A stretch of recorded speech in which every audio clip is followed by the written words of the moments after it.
ஏற்கனவே பல வழக்குகள் உள்ள ஞானசேகரனை அரசு எப்படி இயல்பாக நடமாட அனுமதித்தது என்று தேசிய மகளிர் ஆணைய உறுப்பினர் மம்தா குமாரி கேள்வி எழுப்பியுள்ளார். அண்ணா பல்கலைக்கு மாணவி பாலியல் வன்கொடுமை செய்யப்பட்ட சம்பவம் தொடர்பாக ஞானசேகரன் என்பவரை போலீசார் கைது செய்துள்ளனர். இந்த வழக்கில் மாணவி பற்றிய முழு விவரங்களுடன் எஃப்ஐஆர் வெளியான விவகாரம் பெரிய சர்ச்சையாக வெடித்த நிலையில் தேசிய மகளிர் ஆணையம் தாமாக முன்வந்து விசாரணை மேற்கொண்டுள்ளது.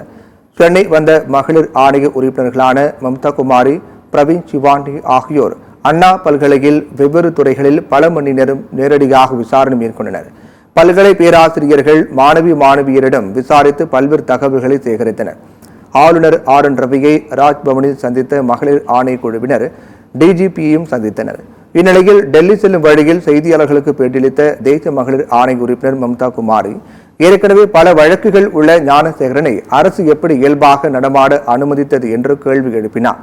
பாதிக்கப்பட்ட மாணவியை சந்தித்து விசாரித்தோம் என்றும் கவர்னரிடம் பேசியிருப்பதாகவும் விசாரணை தொடர்பான அறிக்கையை சமர்ப்பிக்க உள்ளதாகவும் அவர் தெரிவித்தார்.